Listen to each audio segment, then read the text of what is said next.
Provinsi Sulawesi Selatan beraneka potensi, kaya akan sumber daya laut, areal pertanian membentang luas, segaris keindahan gunung dan hutan tampilkan keunggulan, serta keluhuran budaya yang sulit terlupakan.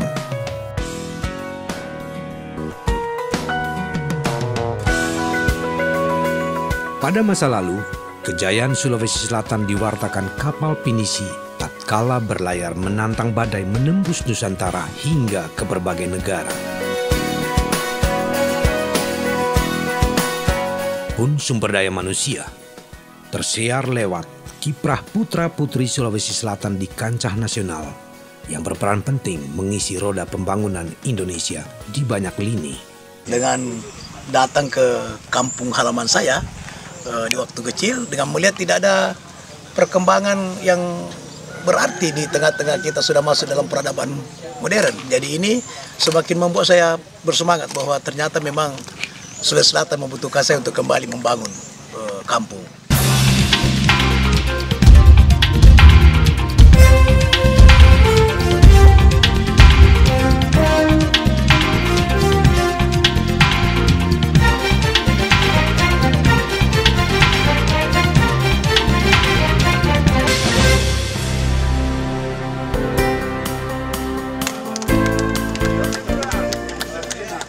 Lorong-lorong perjuangan Haji Andi Muhammad Nurdin Halid membekas pada deretan prestasi.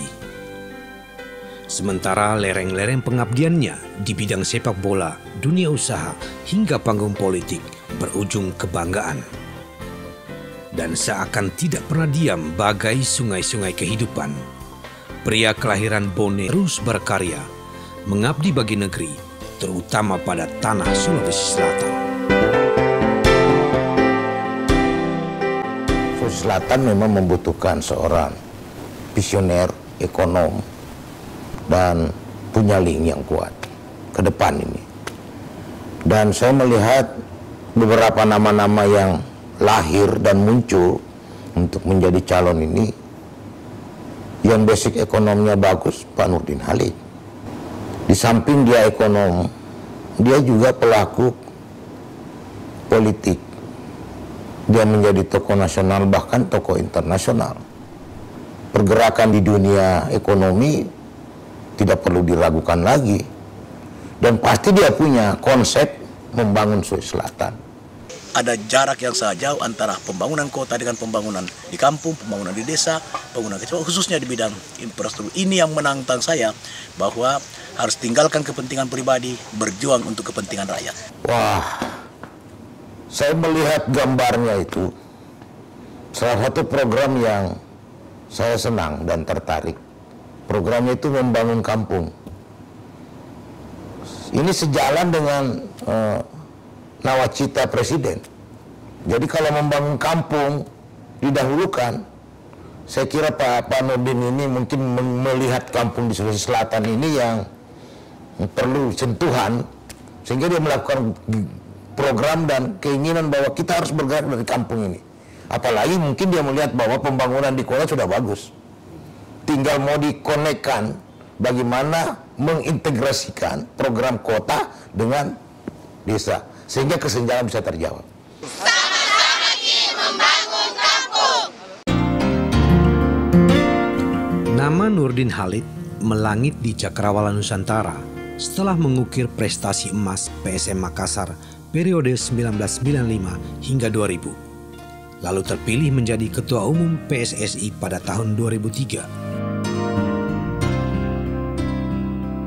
Tidak banyak yang tahu kalau pencinta sepak bola berdarah koperasi ini meniti karir mulai dari titik nol yang diawali dengan menjadi tenaga penyuluh koperasi di Kabupaten Sidrap. Kerja keras dan prestasinya di tingkat KUD menghantarkan ayah 7 anak ini dipercaya menjabat Direktur Utama Puskut Hasanuddin pada tahun 1992 hingga 1997.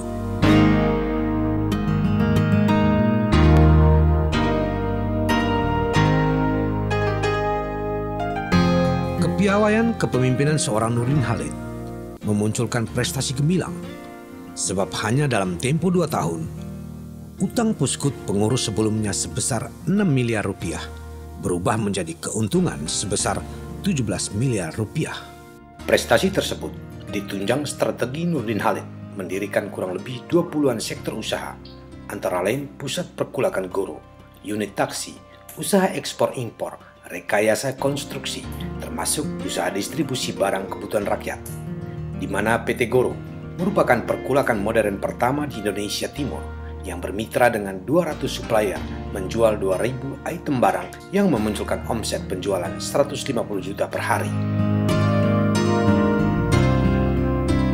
Kisah gemilang di Puskut Hasanuddin mendapat apresiasi tatkala Nurdin Halid dipercaya memimpin induk KUD atau Inkut, dan melalui Koperasi Distribusi Indonesia sukses menjalankan misi pemerintahan B.J. Habibie, menurunkan dan menstabilkan harga minyak goreng dari Rp8.000 menjadi Rp3.000 per kilogram.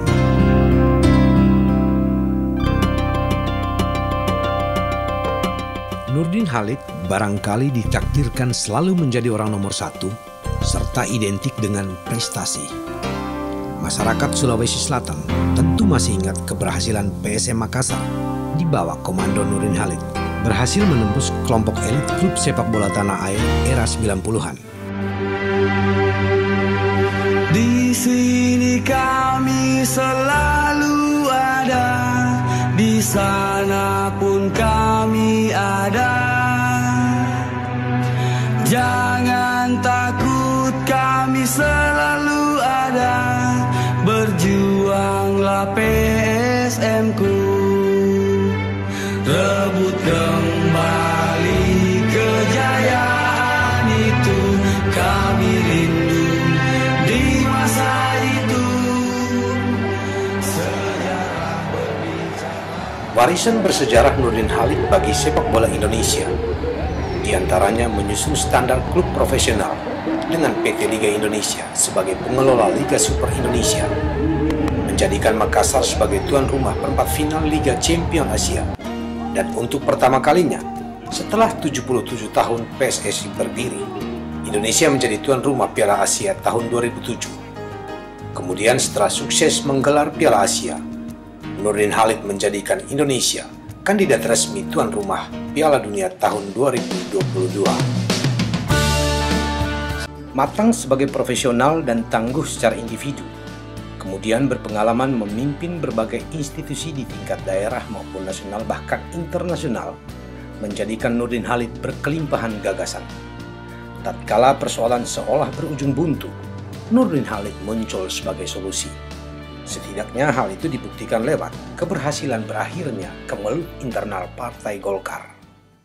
Pak Habibie yang saya muliakan, kehadiran Bapak di tempat ini memberikan inspirasi baru, memberikan kesejukan baru, sekaligus memotivasi dan mensugesti kepada seluruh kader partai untuk tetap solid dan bersatu.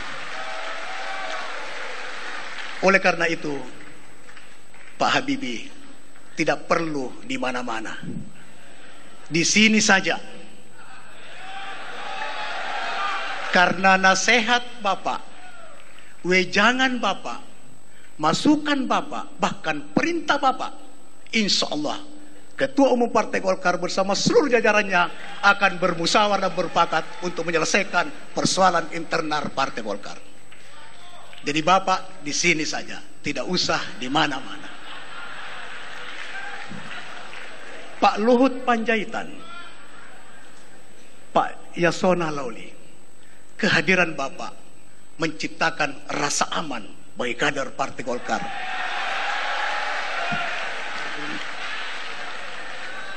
Dan alhamdulillah, puji Tuhan, Bapak mewakili pemerintah telah melaksanakan nawacita Presiden Jokowi.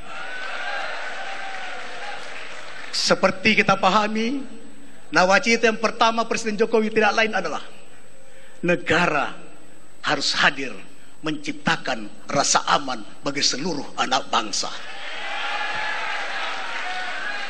Jadi Bapak adalah menteri yang sangat paham dengan nawacita Presiden Jokowi. Tepuk tangan untuk kedua menteri kita.